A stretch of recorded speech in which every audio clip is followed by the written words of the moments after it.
देश की राजधानी दिल्ली में मंगलवार को विपक्ष की नई सियासत देखने को मिली।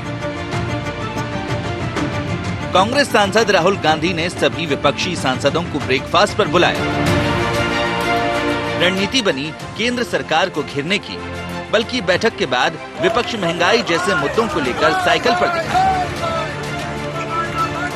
लेकिन मोदी के सामने चेहरा कौन हो, इस पर बात नहीं बनी, तो राहुल को कहना पड़ा, न हमारे लिए चेहरा जरूरी है, न हमारे लिए नाम, हम तो जनता के प्रतिनिधि हैं। और राहुल ने कहा, विपक्ष एकजुट होगा तो ही संघ और BJP डरेगी।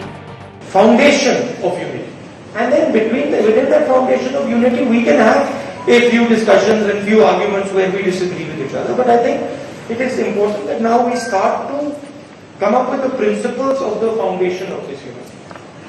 Finally, Kharge ji mentioned something which is I don't know if many of you would like to do it or not, and it's completely up to you. I thought that as far as the fuel price is concerned, the people of India are struggling. They are struggling with the amount of money they have to pay for their cars. So I thought symbolically, if we go from here to Parliament on cycles, it would have an interesting impact. It would have a media impact as well, and people would see that the opposition feels the pain of the fuel prices. That's it. Anybody who, of course, many people won't be able to do it. They'll be uncomfortable, but only people who are comfortable riding a cycle, we arrange the cycle tour. विपक्ष की 18 पार्टियों का मिलन हुआ है, बातचीत हुई है और भारतीय जनता पार्टी की उल्टी गिनती शुरू हो रही है। उस गिनती में सब लोग सुर मिलाकर शामिल हो रहे हैं। देश में प्रतिपक्ष की एकता भारत के बचाने में सहायक होगी। राहुल के बुलावे पर राज्यसभा सांसद दिग्विजय सिंह भी दिल्ली पहुंचे। बैठक में चिंता एकजुटता पर रही, लेकिन बीजेपी का कहना है ज्यादा अच्छा होगा राहुल जनता के दर्द बांटें तो काम आएगा। हमेशा पॉलिटिक्स ही करते हैं, सेवा तो कभी वो करते नहीं। ऐसी बाढ़ की हालात में अगर वो कहीं बाढ़ के एक आध जगह हो आते तो शायद देश की जनता को अच्छा लगता। कोरोना की हालात में अगर किसी अस्पताल में हो आते तो शायद अच्छा लगता, और यही देश की जनता फिर चुनाव में चुकाती है, 400 से 40 पे आ जाते हैं। राहुल की बैठक से आम आदमी पार्टी और बसपा ने दूरी बनाई। जो मिले उनकी चिंता भी मोदी सरकार ही रही। लेकिन बड़ा सवाल क्या, एक दिन की ब्रेकफास्ट डिप्लोमेसी से केंद्र सरकार को घेर पाना संभव होगा? फिर भी कह सकते हैं, देर आए दुरुस्त नहीं आए। Bureau report, IND 24।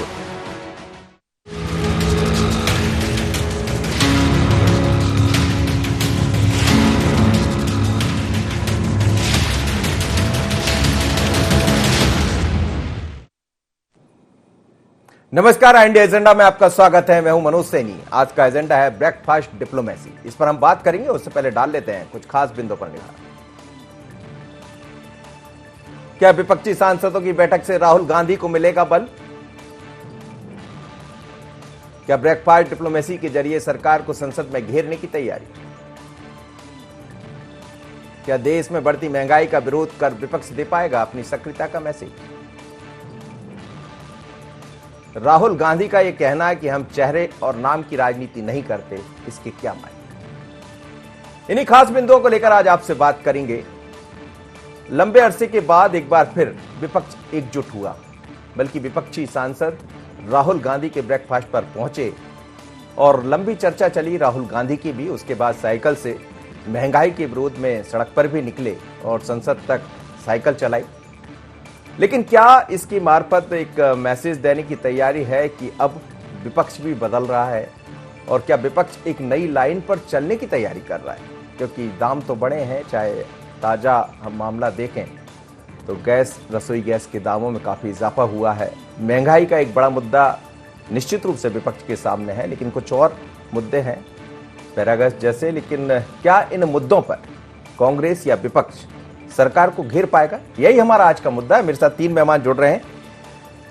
धर्मेंद्र पेगबार जी हैं, वरिष्ठ पत्रकार। धर्मेंद्र जी, आपका बहुत स्वागत है। साथ ही अब्बास हफीज है, कांग्रेस के प्रवक्ता। अब्बास जी, आपका भी स्वागत है। और मेरे साथ जुड़े हैं आशीष अग्रवाल जी, भारतीय जनता पार्टी के प्रवक्ता। आप सभी मेहमानों को बहुत स्वागत है। सबसे पहले अब्बास जी, ये जो आज देखने में आया, तमाम विपक्ष के सांसद मौजूद थे। चर्चा लेकिन इस बात पर हुई कि हमें एकजुट होना होगा यदि भारतीय जनता पार्टी और संघ को घेरना है, जब ही संघ और बीजेपी डर पाएंगे। तो क्या डराने की राजनीति है या फिर मुद्दों के उठाने की? देखिए, ना तो डराने की राजनीति है और ना कोई प्रेशर पॉलिटिक्स है। जनता की लड़ाई है मनोज जी, जिसको लड़ना हमारा फर्ज है। हर एक विपक्षी दल का फर्ज है, हर एक व्यक्ति जो जनप्रतिनिधि है उसका फर्ज है, जो एक्टिविस्ट है उसका फर्ज है। कमर तोड़ महंगाई है और हर व्यक्ति है इससे परेशान, हर घर इससे परेशान है। राहुल गांधी जी ने आज एक ही बात कही कि एकमात्र प्राथमिकता है और वो है हमारा देश, हमारे देशवासी। हमारे चेहरे अलग अलग हो सकते हैं, हम अलग अलग क्षेत्रों से हो सकते हैं, पर हर एक जनप्रतिनिधि है जो जानता है कि उसकी जनता जनार्दन जो है वो पीड़ित है, परेशान है महंगाई से, और इस मुद्दे को उठाना बेहद ज़रूरी है।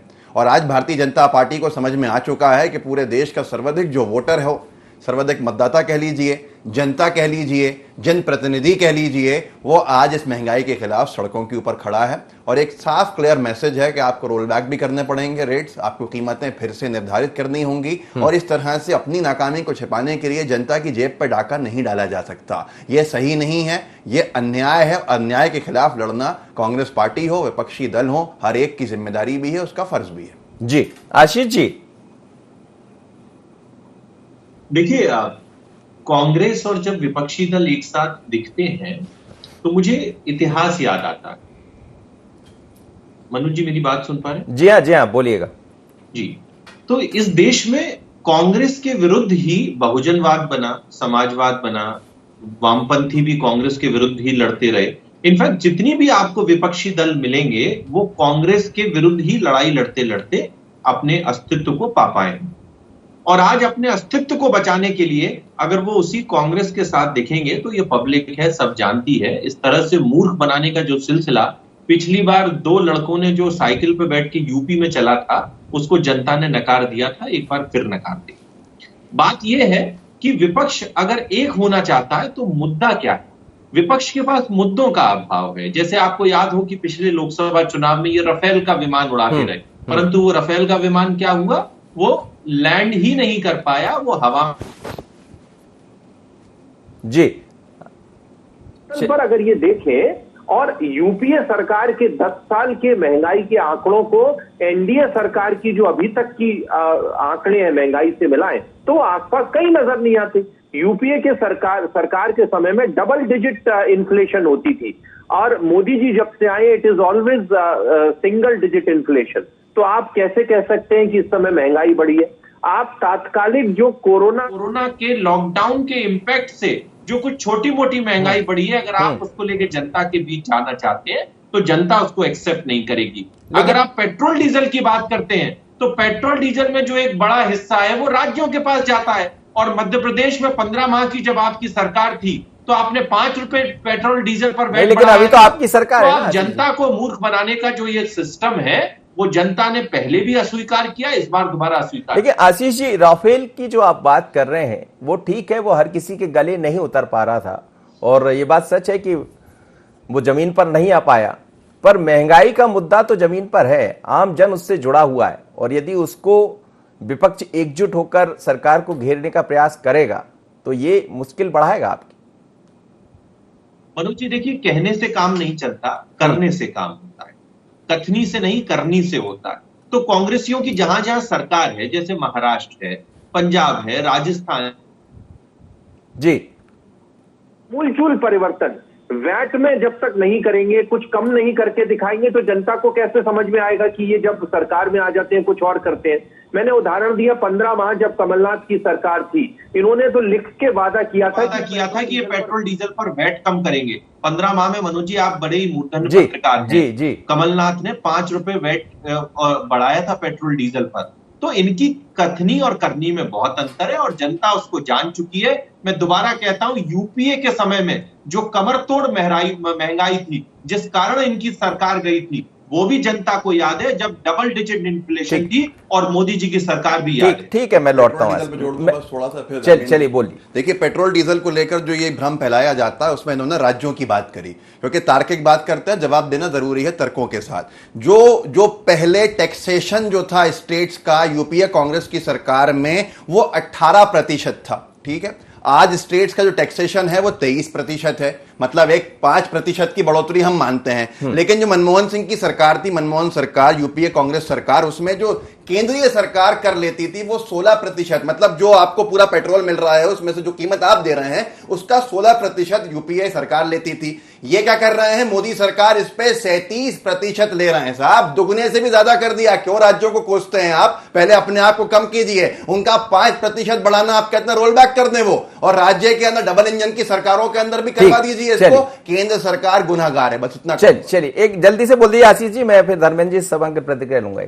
देखिए मेरे मित्र, अगर तथ्यात्मक रूप से बात करें तो यूपीए की सरकार 2013 में पेट्रोल डीजल को मार्केट रेगुलेट करने के लिए और उसमें सब्सिडी खत्म करने का बिल लेकर आई थी। तो ये तो जो जितने भी क्रियाकर्म हैं वो मनमोहन सिंह सरकार के 1998 में जब आपकी पहले जब आपकी सरकार थी तो आपने प्रपोज किया, तो आप अपने कर्मों को हम पर नहीं डालें। चलिए अब वो हम लाए और इन्होंने खत्म कर दिया। हाँ वो पता है जी। चलिए धर्मेंद्र जी, ये जो दिखाई दे रहा है आज लंबे अरसे के बाद, उसमें भी बसपा आप पार्टी नहीं पहुंचे और बात राहुल गांधी जी कर रहे थे एकजुटता की। क्या विपक्ष एकजुट हो पाएगा? देखिए, इस देश में पिछले 40 सालों के 50 साल के जो उदाहरण हैं उसमें विपक्ष एकजुट जब हुआ है उसमें कोई ना कोई दल अलग रहा है। कभी कम्युनिस्ट अलग होते हैं, कभी समाजवादी पार्टी अलग होती है, कभी बसपा अलग होती है। यहाँ तक मैं समझता हूँ कि आम आदमी पार्टी और बहुजन समाज पार्टी दोनों की राह बहुत अलग अलग है। कांग्रेस के खिलाफ चुनाव लड़कर अरविंद केजरीवाल का उदय हुआ है। मुझे नहीं लगता कि अरविंद केजरीवाल किसी राहुल गांधी की सरपरस्ती में या किसी दूसरे झंडे के तले आकर राजनीति करना चाहेंगे। पंजाब में उनकी लड़ाई सीधे कांग्रेस से। जब उन्होंने सत्ता दिल्ली में पाई तब उनकी सीधी लड़ाई कांग्रेस से थी। उन्होंने कांग्रेस को पदच्युत किया, कांग्रेस की सरकार शीला दीक्षित जी की गई और फिर खुद तो उनकी भी खुद की महत्वाकांक्षाएं हैं, उनकी आइडियोलॉजी है। 2012-13 में वो कांग्रेस की यूपीए सरकार के खिलाफ पूरे देश में एक माहौल बनाकर उनकी पार्टी का उदय हुआ था। तो मुझे लगता है कि अरविंद केजरीवाल कुछ अलग रास्ते पर चलने वाले व्यक्ति हैं और इसलिए शायद क्योंकि किसी के मन की बात हम नहीं जान सकते हैं, इसलिए वो जो एक आज संयुक्त मोर्चा बनाने की जो कोशिश हुई उसमें वो नहीं गए होंगे। और ये भी हो सकता है कि अभी ये शुरुआत है, आज पहला दिन है, आगे आगे कोई भी खिचड़ी पके और मोदी विरोध के रूप में कभी ये सब इकट्ठे आए। बहुजन समाज पार्टी ने अपनी राह पकड़ ली है उत्तर प्रदेश में। सब उन्होंने समाजवादी पार्टी के साथ पिछले साल थे, इस बार नहीं है। पिछली बार जैसा कि अग्रवाल जी ने कहा कि यूपी के लड़के वर्सेस मोदी जो लड़ाई हुई थी उसमें भी बसपा ने सबसे पहले लोकसभा चुनाव के बाद इस गठबंधन को बाय किया था जी। तो बहुजन समाज पार्टी और अरविंद केजरीवाल मुझे नहीं लगता कि कभी अभी निकट भविष्य में इनके साथ आएंगे। और इस देश में आपातकाल के समय से संयुक्त विपक्ष की जो अवधारणा रही है, संयुक्त विपक्ष टूटा है और फिर सरकारें गिरी हैं। और हम इस देश में देवगौड़ा का उदाहरण देखा है, बस कम समय में सरकार गिरी थी। बीपी सिंह जी की सरकार गिर गई थी, चंद्रशेखर जी की गिर गई थी, जनता पार्टी की सरकार में दो प्रधानमंत्री बने थे और सरकार गिर गई थी। तो मुझे लगता है कि इस देश में दो मतलब ये विषय परिवर्तित हो रहा है, लेकिन जो दो दलीय व्यवस्था की बात हमेशा होती है वो होनी चाहिए। और ठीक, बिल्कुल आप ठीक कह रहे हैं। खैर वो एक अलग मुद्दा भी है और ये बात सच है कि जब कभी विपक्ष बैठा है तो कभी कोई पार्टी नहीं आई, कभी कोई नहीं। लेकिन अब्बास जी, जो सवाल आशीष जी खड़ा कर रहे थे, आपने कहा भी कि ये तो इन्होंने किया। सवाल ये नहीं, सवाल ये भी है कि महंगाई के मुद्दे पर आपने एक दिन का आज साइकिल चलाई, आप वहां पहुंचे, आपने विरोध प्रदर्शन किया, करना भी चाहिए।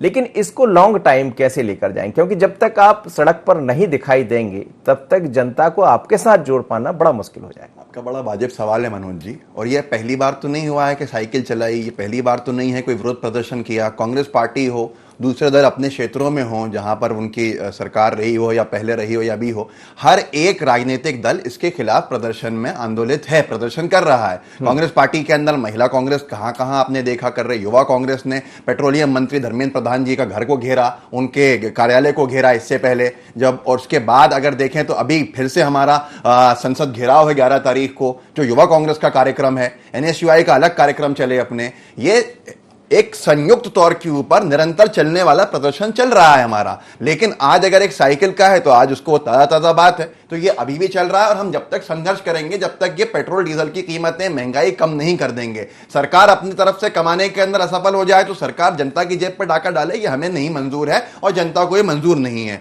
अब यहां पर बात उठी थी, एक सवाल उठा था आपकी तरफ से जो आपने हमारे वरिष्ठ पत्रकार धर्मेंद्र जी से पूछा था, और ये कि कुछ राजनीतिक दल, खासतौर पर आम आदमी पार्टी, TMC, एक राजनीतिक दल MIM भी है, उसके 2 सांसद हैं उनके, वो भी नहीं पहुंचे थे। इन तीनों को संदिग्ध तौर पे देखा जाता है भारतीय जनता पार्टी का सपोर्ट करते हुए, प्रत्यक्ष तौर पे कहीं ना कहीं किसी ना किसी बिल के अंदर साथ खड़े हुए हैं। TMC और TMC के एक अलग विषय है, TMC के सुप्रीमो खुद मिल चुकी हैं, TMC की अलग रणनीति है, हमारी पार्टी अलग तौर, हमारी पार्टी की और TMC की रणनीति क्या है, वो आने वाले समय के अंदर आपको बहुत कुछ देखने को मिल जाएगा। एक तस्वीर से पूरी भाजपा हिल गई है, वहां पर बहुत सारी चीजें हैं। अब यहां पर सबसे बड़ी बात यह है कि जो चुनाव लड़ने की अगर बात है, जैसे आम आदमी पार्टी पंजाब के बारे में सोचती है हमारे खिलाफ लड़ना है, उसको उत्तराखंड में हमारे खिलाफ लड़ना है, लेकिन समाजवादी पार्टी भी है उसके अंदर जो प्रत्यक्ष तौर के ऊपर हमारे खिलाफ चुनाव लड़ने के मैदान के अंदर, फिलहाल कोई गठबंधन की हालात नहीं है। लेकिन जनता के लिए राहुल जी ने यह नहीं कहा कि हम चुनाव के लिए बना रहे हैं ये गठबंधन, राहुल जी ने यह नहीं कहा कि हम सत्ता को गिराने के लिए बना रहे हैं, राहुल जी ने सिर्फ एक ही बात कही, एक ही प्राथमिकता,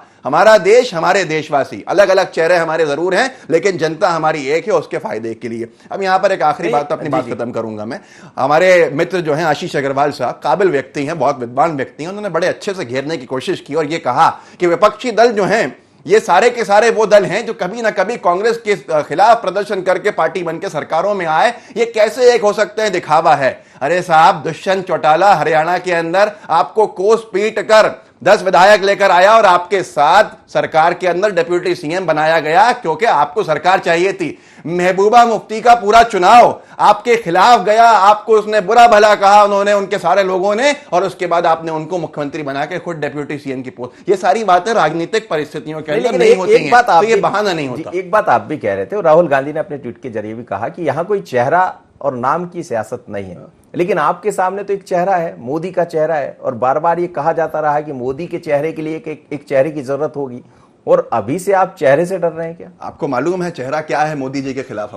हमारे पास सबसे बड़ा चेहरा है, हमारे पास नोटबंदी का चेहरा है, हमारे पास गलत तरीके से लागू की गई GST का चेहरा है, हमारे पास वो मासूमों के चेहरे हैं जो बिल्कुल ही परेशान हो गए क्योंकि उनके माता पिता की तनख्वाहें खत्म हो गई, उनकी आमदनी खत्म हो गई, हमारे पास उन बेरोजगारों के चेहरे हैं, जनता भूलेगी नहीं, जिन्होंने प्रदर्शन किए और लाठियां खाई सिर्फ रोजगार मांगने के लिए, हमारे पास उन मजदूरों के चेहरे हैं पूरे देश के अंदर मोदी जी के खिलाफ जो सड़कों पर चलने को मजबूर हो गए। तो ये वो चेहरे हैं जो मोदी जी का हो या कोई भी आ जाए उनको सत्ता से बाहर करके दम लेंगे। जनता जनार्दन जब खिलाफ हो जाती है किसी चेहरे की जरूरत नहीं पड़ती। हाँ, राहुल गांधी जी हमारा चेहरा है, रहेंगे आगे चेहरा हमारा, और हर एक को उन भरोसा है। आशीष जी, किसी चेहरे की जरूरत नहीं है, मुद्दे ही चेहरे हैं। देखिए, जो मुद्दे मेरे काबिल मित्र नोटबंदी और GST बता रहे थे, तो वो तो पिछले ही लोकसभा चुनाव में जनता ने नकार दिए हैं, और समय समय पे जब राज्यों के चुनाव हुए तब भी नकारते आए हैं। तो ये इस बात से ये स्पष्ट हो जाता है कि कांग्रेस के पास मुद्दा नहीं है। देखिए, जब भी हम गठबंधन की बात करते हैं, और आप सब इस बात से सहमत होंगे, गठबंधन या तो वैचारिक होता है या गठबंधन के केंद्र में एक ऐसा बिंदु होता है, एक ऐसा लीडर होता है जो सबको मुट्ठी में समेटने की ताकत रखता है। अब राहुल गांधी जो लगभग 1 सैकड़ा चुनाव अपनी पार्टी को हरवा चुके हो तरह तरह के, और जिनके विरोध में ही उनकी ही पार्टी में G23 जन्म ले चुका हो, वो दूसरी पार्टियों को कैसे सहमत कर पाएंगे, और कैसे दूसरी पार्टी राहुल गांधी नामक फटे हुए छाते के नीचे मोदी जी की वोटों की बारिश को बचाने में एकत्रित हो पाएगी, ये तो मुझे लगता है कि हम सब बेहतर जानते हैं। देखिए, चुनावी पर्यटन जो इस देश में चलता है वो इस देश की जनता ने अब रिजेक्ट कर दिया है, क्योंकि इस देश की जनता जानती है कि ये जितने भी दल है, या तो ये एक क्षेत्रीय अपनी राजनीति रखते हैं, या फिर ये सिर्फ तुष्टीकरण और जातिवाद और परिवारवाद की राजनीति के पर्यायवाची हैं। इस देश को अब मोदीवाद चाहिए, इस देश को विकासवाद चाहिए। और 2 बार जनता ने जब इनको नकारा तो उसके बाद आने वाले 3 साल तक ये दिखते नहीं है, और जब चुनाव की आहट होती है तो दिखने लगते हैं। तो ये पब्लिक है, मैं दोबारा दोहराता हूं, सब जानती है। इस बार वापस इनका ये हाथ उठाना जिस तरह से पहले विफल हुआ था, इस बार दोबारा होगा। ठीक है। जिस पार्टी के पास मनोज जी 1947 के तथाकथित मुद्दे हों आज की तारीख में, महंगाई को जिम्मेदार ठहराने के लिए मूर्खता भरे बयान दिए जाएं कि सन 47 का भाषण जो है नेहरू जी का वो जिम्मेदार है, नेहरू जी जिम्मेदार हैं, हर कहीं जाकर ये बातें करें, वो हमसे कहते हैं कि मुद्दा वो पिछले सरकार का हो गया, पुराना हो गया। राफेल की जांच खोली है, अंतर्राष्ट्रीय स्तर के ऊपर मुद्दा पुराने नहीं हुए हैं, बहुत सारी चीजें हैं। नोटबंदी का आपने सेलिब्रेट किया था, राफेल के मुद्दे को नकारा तो है ना बाजी? नकारा किसने? पिछले चुनाव में हमने देखा ना, आप राफेल को चौकीदार चोर है। 30% जनता के नकारने से पूरे 100% को नकारना समझ सकते हैं? जनता उस वक्त एक किसी बात में आई, लेकिन जनता की आंखों के सामने आज दूसरे मुद्दों के साथ जब राफेल आएगा आगे आप देखिएगा,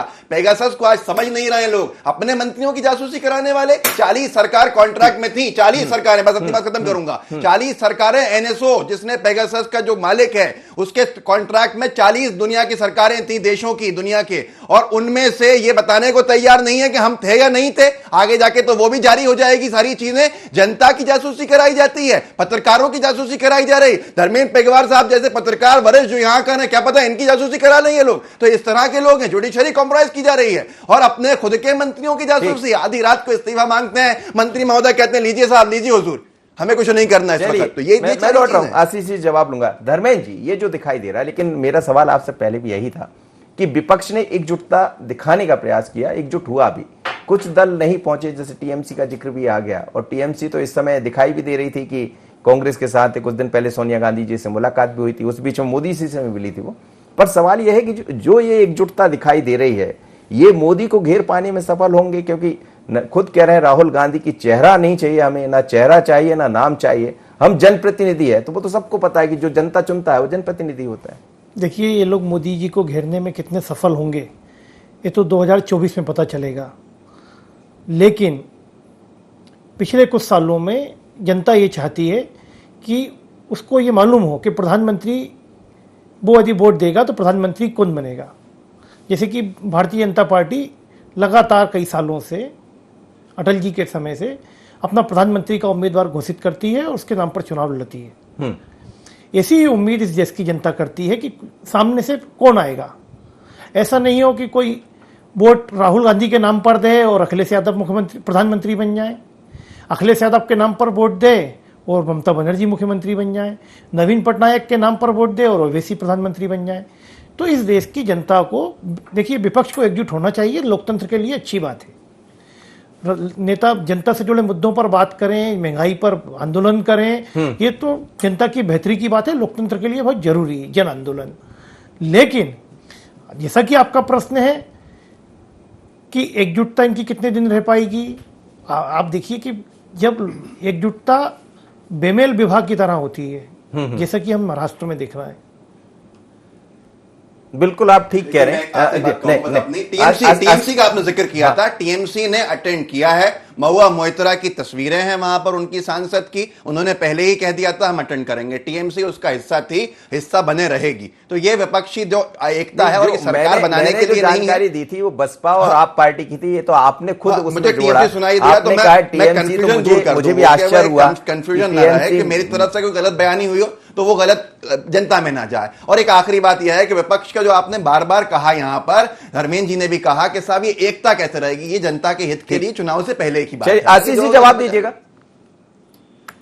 देखिए, मैं दोबारा इस बात को मेरे मित्र से पूछता हूं, जैसा कि हमारे साथ जो पत्रकार साथी बैठे हैं उन्होंने भी इस बात को दोहराया कि मोदी वर्सेस हूं, ये विपक्ष कैसे तय करेगा। क्या राहुल गांधी के नेतृत्व में ममता बनर्जी चुनाव लड़ना चाहेंगी, अरविंद केजरीवाल लड़ना चाहेंगे? अरे राहुल गांधी जिसकी नाव में बैठे उसकी नाव को डुबो के लौटे। आज उत्तर प्रदेश में जिस तरह से समाजवादी पार्टी ने पहले कांग्रेस से गठबंधन किया था, क्या आज वो करना चाहते हैं? क्योंकि जानते हैं कि Rahul Gandhi is a failed brand. और कांग्रेस जब तक राहुल गांधी के मुंह से नहीं निकलेगी, मुझे लगता है कि कांग्रेस जनता में कभी एक विकल्प के रूप में उभर के ही नहीं आएगी। तो सबसे पहले क्या तो अकाली दल आपके साथ गठबंधन करना चाहता है? क्या शिवसेना आपका गठबंधन करना चाहती है? आपके एनडीए को कितने राजनीतिक दलों ने छोड़ा बाहर? में इसको आ जाऊं तो पता नहीं कहां से कहां चले जाएगी। और आखिरी बात यह है आशीष जी, सुनिए, मोदी वर्सेस मोदी वर्सेस जनता, और जनता ही चेहरा होती है। आपने क्या कहा?